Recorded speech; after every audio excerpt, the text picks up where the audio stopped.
si tu es venu pour recevoir la parole de Dieu, j'ai la certitude que Dieu va te parler. Amen. Mais il faut que ton cœur soit disposé.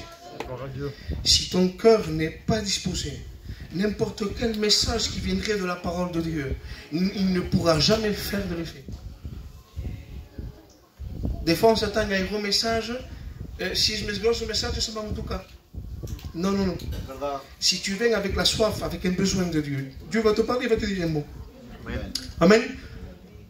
Donc, je vais demander à tous mes frères à l'église, à nos amis, de pouvoir s'incliner, présenter votre cœur premièrement, et je vais demander au responsable lui-même de me présenter. Amen. Par Dieu, merci au Seigneur que je suis ici parmi vous. Je suis heureux de pouvoir vous annoncer le mot de Dieu. Croyez-moi que quand j'entendais parler aux anciens qui disaient, ça fait plus de 30 ans, 40 ans, 25 ans qu'ils prêchaient, ils toujours disaient, nous sommes derrière le pupitre et notre cœur il va très vite, notre corps tremble devant. Eh bien, en vérité que moi j'ai peu d'expérience, mais à chaque fois que je suis derrière un pupitre, ben, je me dis, Seigneur, qu'est-ce que je vais porter? Mais heureusement que Dieu s'est servi de Jérémie. Amen. Et Jérémie ne voyait aucune capacité. Et Dieu s'est servi de lui. Amen. Et comme ce soir, je vous le dis en vérité, il n'y a rien à cacher. Quand Dieu m'a appelé au ministère, chanter, bon, ça va. Mais prêcher, pour moi, c'était un peu difficile.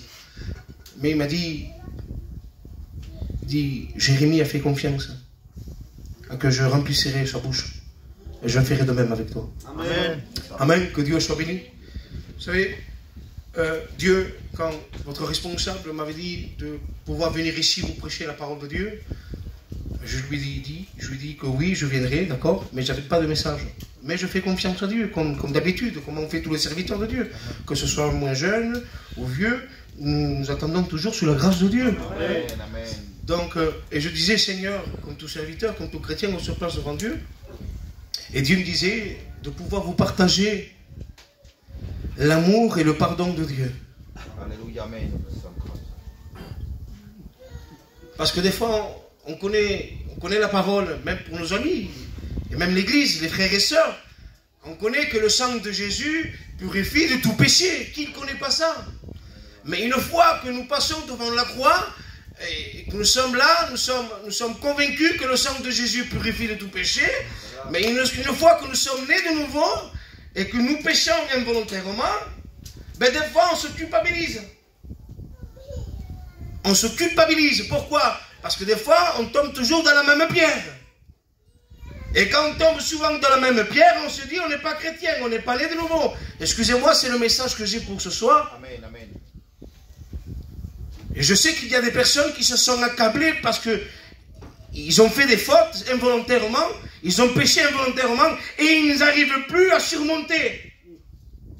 Et ils n'arrivent plus à surmonter. Dieu me faisait voir qu'il y avait des personnes qui étaient accablées. Je voyais des visages assis dans des chaises et qu'ils étaient en train de, avec le front courbé, en disant ils sont accablés. Ils ne prient pas, non, mais ils sont accablés parce qu'ils croient qu'il n'y a plus de solution à cause de leur péché involontairement bien des fois. Parce que l'homme reste un homme. Tant que nous sommes ici sur cette terre, nous sommes que pécheurs. Malfia, il faut être saint. Oh là là, Seigneur. La sainteté, c'est l'amour. La véritable sainteté, c'est l'amour.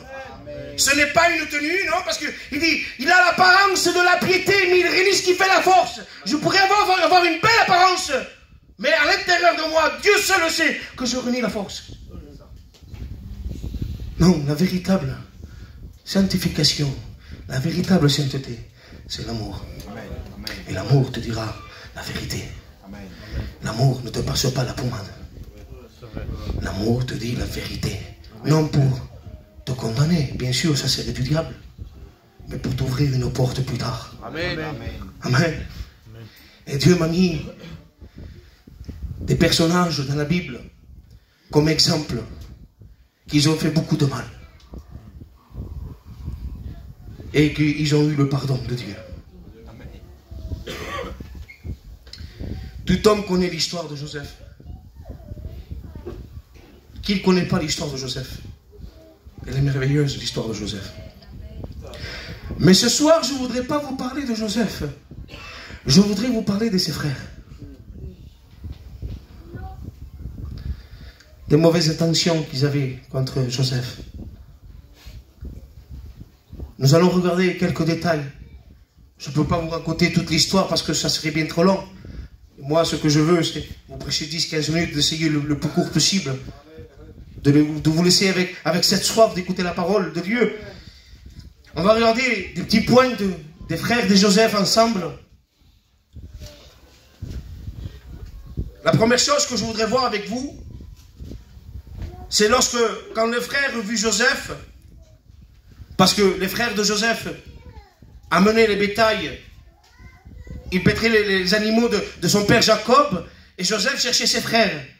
Et quand Joseph rentra, il voyait ses frères, la pensée qu'ils ont eue, ses frères, c'était de lui enlever le vêtement qu'il avait, le dépouiller.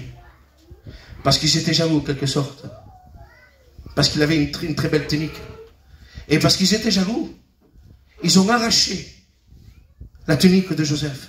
Imaginez-vous un petit peu. Mettez-vous à la place de Joseph. Que des frères nés, des frères en chair, des véritables frères, comme nous sommes, nous aussi, nous sommes des véritables frères.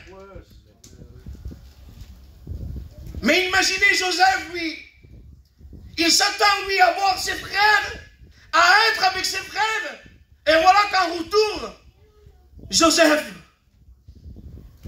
il est mal reçu par ses frères. Premier point, on lui enlève la tunique de Joseph. La deuxième, regardez, la deuxième, ils le prirent et ils le jetèrent dans la citerne. Ils le jetèrent dans la citerne. Quelle mauvaise intention avaient les frères de Joseph?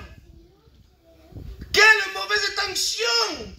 Et vous ne croyez pas que l'homme n'est pas comme ça?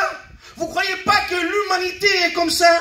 Est-ce que vous croyez que c'est simplement que les frères de Joseph qui sont comme ça? Non, moi le premier. J'ai des mauvaises pensées comme tout homme a des mauvaises pensées. Il y a des pensées qui viennent indirectement parce que nous sommes pécheurs. Si Dieu mettrait en lumière les pensées qui sont venues dans notre esprit, je pense qu'aucun ne rentrerait dans ce lieu. Si méchant, c'était les frères de Joseph qui ont fait ça. Moi, je n'ai pas fait ça.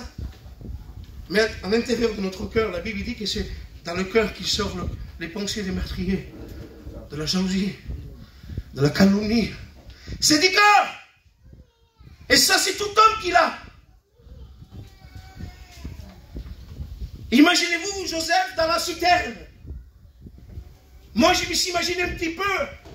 Quelle douleur d'être trahi par tes frères.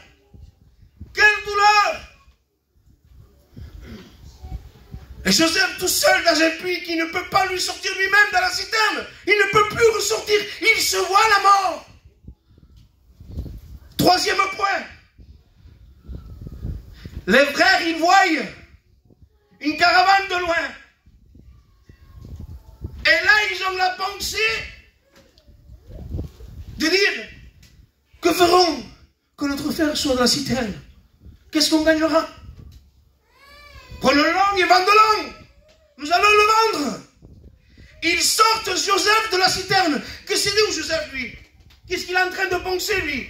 Moi, je me vois, des frères, mon frère à la chair, il me fait ça. Je me revois ressortir de la citerne, je pense, mon frère, il a demandé pardon. Mon frère, il s'est repenti. Mon frère, il est revenu me sauver. C'était des mauvais moments qu'il passait, mon frère. Et quand il est sorti de la citerne, il a été vendu. Troisième point. Le quatrième, c'est qu'ils prennent la tunique de Joseph, et il la baigne dans le sang, et il l'envoie vers son père, en disant, voilà ton fils, a été détruit par un féroce. Il n'existe plus, il est mort. Imaginez-vous la douleur du père qui a permis ses frères, non simplement à Joseph, mais à son père, qui sont méchants, ses frères, qui sont rebelles. Mais ça, c'est pas des frères. Des frères? Eh bien, la Bible déclare que ce sont des frères.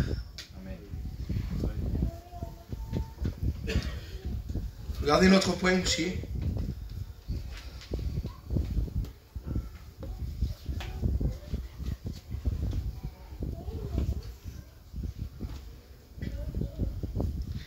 Quelques années, ils s'y sont passés. Et il y a une famine. Et là, ils veulent acheter du blé. Donc, le père de Joseph, Jacob, avec ses frères, ils avaient besoin du blé. Parce qu'ils n'avaient pas de nourriture pour pouvoir manger.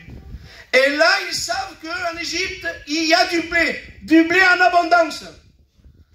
Et là, les frères de Joseph, c'est encore plus douloureux là. Ils viennent voir Joseph en lui demandant du blé. Mais Joseph, lui, il reconnut ses frères, mais ses frères n'avaient pas reconnu Joseph. Et là, Joseph, il dit, regardez ce qu'il dit. Vous êtes venus pour observer les lieux de faiblesse, il dit. Vous êtes venus ici pour regarder ce qu'il y a ici. Pour surveiller ce que vous pouvez prendre. Pour pouvoir avoir accès, il dit. Dans un sens, il le dit comme ça, Joseph. Et ses frères, ils disent. Il dit non, nous sommes 12 frères. Et le plus jeune est avec notre père. Et un qui n'est plus là.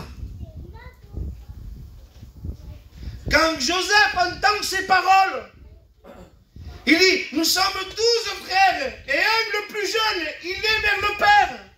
Mais il y en a un qui n'est plus là. Mais Joseph, il savait de qui il parlait. Joseph, il savait qu'il parlait de lui. Vous imaginez la douleur? Vous imaginez quelle douleur, quelle souffrance à l'intérieur de l'âme?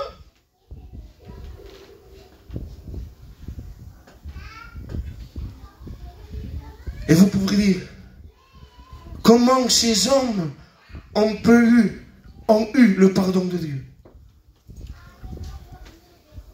Moi, ça serait de moi, je dis, Seigneur, non, c'est pas possible. D'accord que tu pardonnes. Je sais que tu peux pardonner. Mais Seigneur, là, c'est exagéré quand même. Joseph n'a pas pu être à l'enterrement de sa mère. Quelle souffrance, Joseph, par ses frères. Quelle souffrance. Mais ses frères, ils sont diaboliques. Ses frères sont diaboliques. Et oui, la Bible déclare que celui qui vit dans la chair, celui qui vit dans le péché a comme père le diable. Excusez-moi du mot. Je vous dis ce qui est écrit. L'amour de Dieu vous dira la vérité. Mais il faut qu'il y ait la solution maintenant. Croyez-vous que si Joseph a pu pardonner ses frères, croyez-vous que Jésus ne peut pas pardonner vos péchés? Crois-tu qu'il n'y a pas de péché que Dieu ne peut pardonner? Si Joseph a pu pardonner ses frères, mais il faut savoir que le pardon de Joseph vis-à-vis à ses frères, c'est Dieu qui lui a donné. C'est Dieu qui lui a donné le pouvoir de pardonner ses frères. Amen. Ses frères, ils demandaient du blé. Et regardez Joseph, il se cacha. Il se cache derrière. Et la Bible dit qu'il pleura. Il pleurait pour ses frères. Mais c'est impossible. C'est impossible. Mais comment Joseph, avec tant de souffrance, avec tant de calomnie, de méchanceté, tu as vu vraiment de tes frères qu'ils voulaient te détruire. ont détruit ton père, Jacob. Tu n'as pas pu être à l'enterrement de ta mère. Mais comment tu peux encore les pardonner? Tu peux les pardonner, mais pleurer, c'est trop pleurer pour ma. Je peux te pardonner, mais pas pleurer quand même. Et Joseph se met à pleurer. Que l'amour de Dieu. Que l'amour. Quand je vois Joseph, c'est Jésus que je vois. Quand je vois Joseph, ce n'est pas un homme comme moi, ou comme d'autres. Non, quand je vois Joseph, c'est Jésus. Il est le reflet de Jésus. Amen. Et Jésus est là pour te pardonner. Amen. Tu es courbé, mais Dieu m'a dit de te dire que Dieu te pardonne. Amen. Si un homme peut pardonner tel péché, tel de méchanceté, ne crois-tu pas que Jésus peut pardonner? Amen. Caïn tue son frère, Abel, parce que le sacrifice d'Abel était agréable à Dieu. Regardez comme l'homme est méchant. Pour un rien du tout, il veut tuer lui. Pour un rien du tout, il veut faire du mal. Pour un rien du tout, il a des mauvaises pensées. Voilà ce qu'il y a dans le cœur de l'homme. Mais Dieu, qu'est-ce qu'il lui fait à Caïn? Il lui fait un signe à l'offrande qu'on appelle Taf. C'est le symbole de la croix. Amen.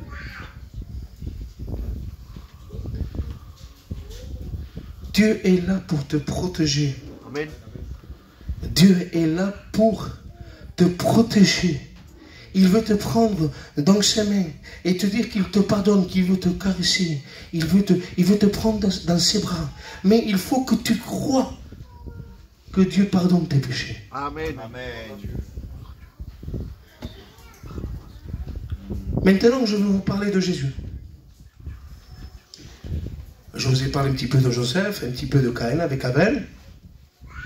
Maintenant, je vais vous parler de Jésus. À un moment donné, il y a Jésus avec Pierre. Et il lui dit à Jésus, Maître, combien de fois faut-il que je pardonne à mon frère? Est-il 7 fois? Est-il 7 fois? Et Jésus lui dit, il dit, non 7 fois. Qu'est-ce qu'il s'attendait, Pierre, lui? Michto, c'est pas 7 fois, c'est moins. Je donne une pensée. És menos. Perquè perdonar que cous 7 cops en el dia, qui pardonne? Je viens, je te fais du mal, tu dois me pardonner. Je reviens, je te fais du mal, mais ça dans la journée. Hein. Ça dans la journée. Je te fais du mal et tu dois me pardonner. Et ça pendant 7 fois. Au bout de la 3e, tu en auras marre.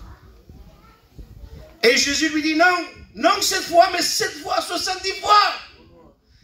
Au total, ça fait des 490 fois. Et là, Pierre, dans la Bible, ne parle plus.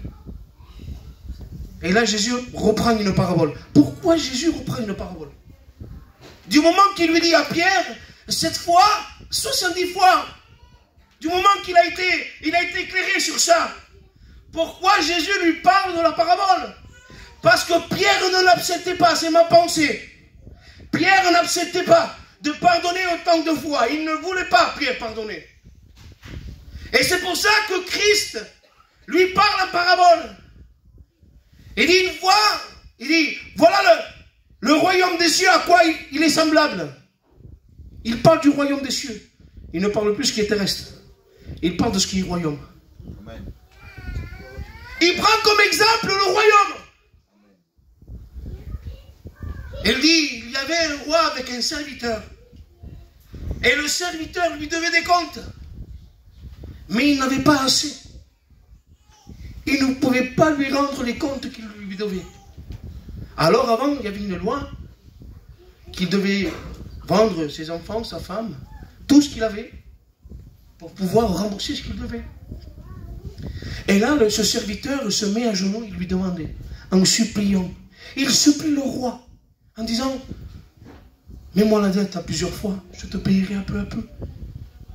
Ne me fais pas ça, s'il te plaît. Laisse-moi, je veux te payer, mais je n'ai pas les moyens. Laisse-moi te payer peu à peu. Et là, le roi accepte de lui payer peu à peu. C'est-à-dire, il lui pardonne.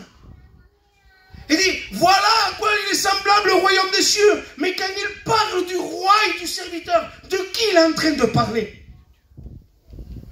Quand Jésus commence à parler de la parabole du roi et du serviteur, de qui il est en train de parler? Il est en train de parler de Jésus qui est roi. Il est en train de parler de lui-même. C'est-à-dire, Pierre, moi je pardonne, oui je les pardonne, et cette fois 70 fois, oui. Parce que jamais Christ ne donnera jamais un commandement que lui ne fait pas d'abord. Christ ne te demandera pas de faire quelque chose que lui ne fait pas. Si Christ lui te demande de faire, c'est parce que lui il le fait. Donc regardez, pourquoi je vous parle de cet exemple? Il dit, voici le royaume des cieux semblable à ceci. Il dit. Le roi avec un serviteur. Tu te fatigueras plus de péché que le Seigneur te pardonner. Mais maintenant, il y a une seule chose que tu dois faire. C'est de te repentir. Parce que même si Dieu est amour, il te protège, il est tout ce qu'il est dans son amour, ni les cieux ni la terre ne peuvent contenir l'amour, mais c'est un Dieu de conditions. C'est un Dieu de conditions, oui. On ne fait pas un prétexte de la grâce pour vivre selon la chair. Non, c'est impossible. Ce n'est impossible. Ce que tu dois faire, c'est de venir à Jésus et croire de ce qui est marqué. Amen. Et croire que Jésus peut te rétablir n'importe quel péché que tu as fait. Que ce soit meurtre, que ce soit, que ce soit. Même si tu as fait des choses que les frères de Joseph ont fait. Même si tu as fait quelque chose que même que Caïn a fait. Même si tu as fait quelque chose que Pierre a fait. Dieu est là pour te pardonner. Amen. Dieu est là pour restaurer ton âme. L'Éternel est mon berger. Et je ne manquerai de rien. Amen. Car il me conduit. Car il me conduit. C'est lui qui te conduit. Amen. Pourquoi David dira, l'Éternel est mon berger et je ne manquerai de rien? Pourquoi David parle comme ça? Parce qu'avant tout, David était un berger. Et lui, il connaît les sentiments d'un berger. Lui, il connaît. Il sait ce que c'est avoir un troupeau. Il sait ce que c'est avoir des brebis. Quand des lions venaient arracher les brebis, il arrachait, il ouvrait la bouche et il arrachait la brebis de la bouche. Ça, c'est parce que c'était les sentiments qu'il avait pour ses brebis. Et Dieu fait pareil. Dieu a fait pareil. Dieu a Gethsémani jusqu'à Golgotha. À Golgotha, Dieu a arraché les brebis de lion qu'ils avaient à la gueule de lion. Mais tu dois croire à la puissance de Dieu. Je ne manquerai de rien. L'Éternel est mon berger, je ne manquerai de rien. Quand il dit je ne manquerai de rien, c'est parce qu'il a confiance en Dieu. Et quand tu rentres dans la confiance de Dieu, Dieu c'est lui qui te conduit. Il ne peut pas te conduire si tu n'as pas confiance en lui. Si tu as confiance en l'Éternel, il te conduira dans des vers pâturages, dans des eaux paisibles. Et lui, il restaurera ton âme.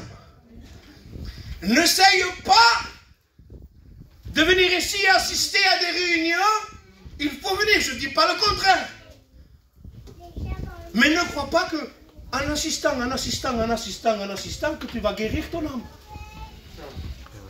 Ce n'est pas en assistant à toutes les réunions que ton âme sera guérie. Non. Il faut que tu rentres pleinement dans la confiance de Dieu.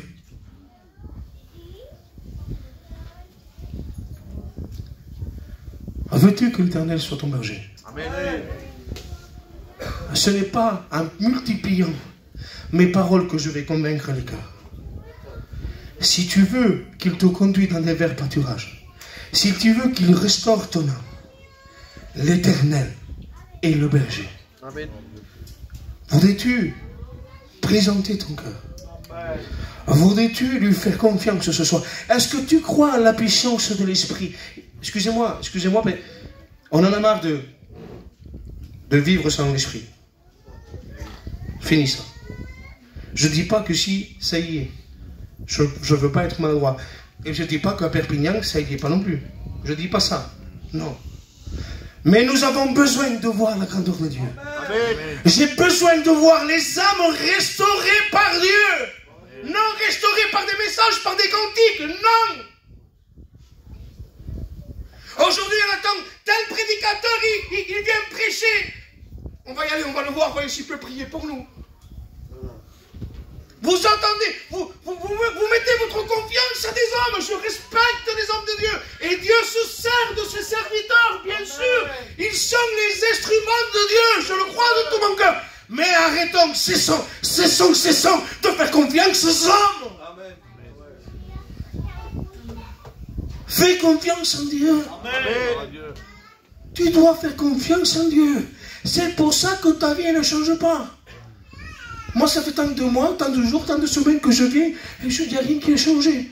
Je suis toujours accablé. Dieu réellement existe? Et non. C'est parce que ta foi, elle m'a placé. Ta foi, elle s'est placée sur les hommes. Mais mets ta foi sur Dieu. Amen. Mets ta foi sur lui. Amen. Vous savez, les disciples de Jésus ont vu plein de miracles. Ils ont vu plein de miracles. Mais je vais vous dire que moi aussi, j'en ai vu plus de miracles. Tu vas dire comment? Où c'est que tu as vu ces miracles? Mais déjà d'une, votre responsable, un serviteur de Dieu, un responsable de l'Église. Les frères qui témoignent, ils témoignent de Dieu. Né de Dieu, nouvelle naissance, il n'y a pas plus grand de miracle que de naître de nouveau.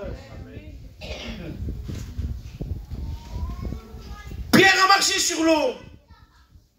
Quelle expérience! Mais moi aussi, j'en ai fait des belles expériences. J'ai vu des frères à genoux devant le pupitre demander pardon à Dieu. Le Saint-Esprit agit. Et j'y crois que le Saint-Esprit peut toucher ton cœur. Si tu le veux. Amen. Si tu le veux, le Saint-Esprit vient restaurer ton âme. Et je chasse tout esprit qui viendrait du diable. Je chasse tout esprit de honte, d'orgueil. Tout ce qui peut empêcher la gloire à descendre de Dieu. Je le chasse, je le lis au nom de Jésus. Amen. Tu peux être libre. Tu es rentré dans ce lieu esclave, tu peux ressortir libre. Veux-tu faire un acte de foi?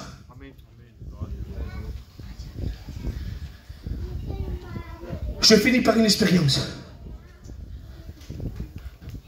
Vous savez, moi, il n'y a eu rien qui m'a tiré à aller vers Dieu.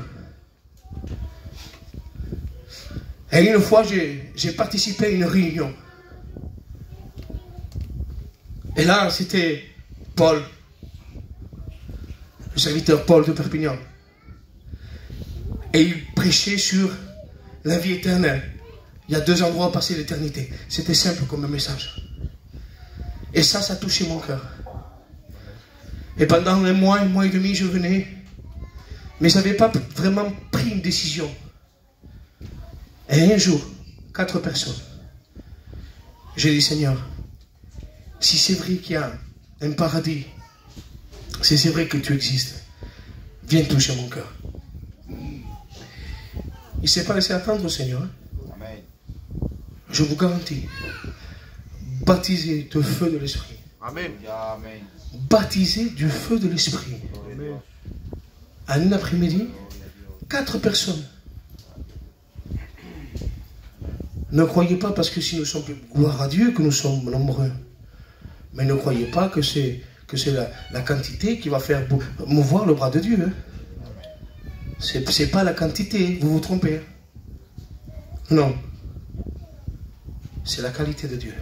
Amen. Vous adorerez le Père en esprit et en vérité. Il résiste aux orgueilleux, mais il fait grâce aux humbles. Amen. Veux-tu te repentir? Amen. Je vais laisser la place aux responsables. je vous ai donné ce que Dieu m'a mis dans mon cœur. Amen.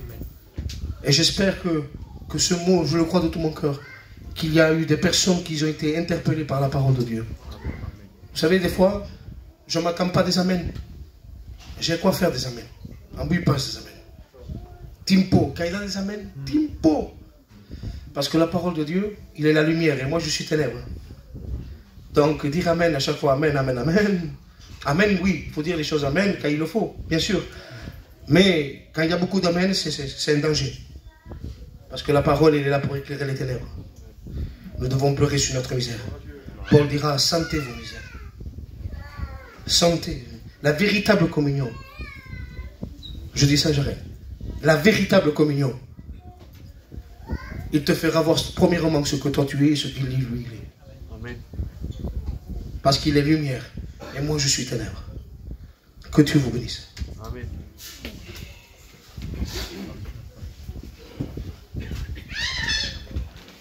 Je pense qu'on va s'incliner. Hein? On va s'incliner. Va demanar al Polo qui vient nous chanter un canto. Manos preciosos que transmiten al poder de Dios.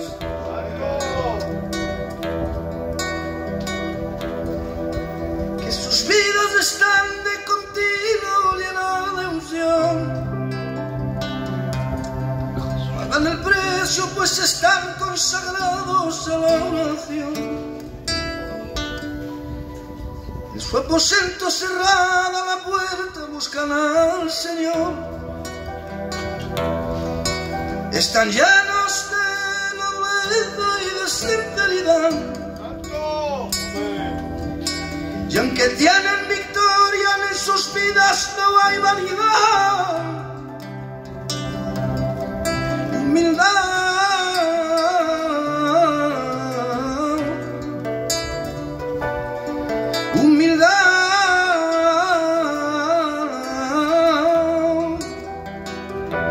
Reprende el orgullo que no sirve para nada. Las vidas sencillas son las que al Señor le agradan. Imitemos a Cristo, el Salvador de nuestras almas. Seamos humildes.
Tú eres la paz y el descanso y la agua de vida para mi renuevo. Ya la verdad,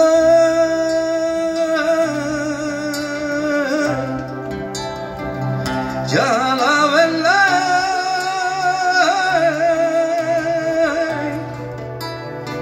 nos ha dado la vida.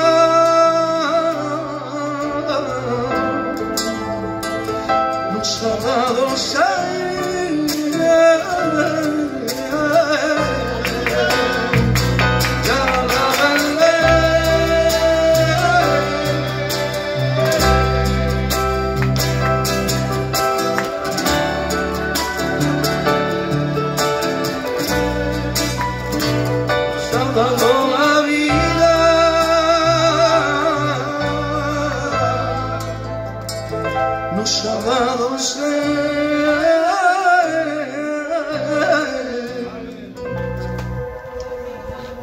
Pendant que nous avons les têtes baissées, personne ne regarde. Moment important maintenant. Si tu veux maintenant,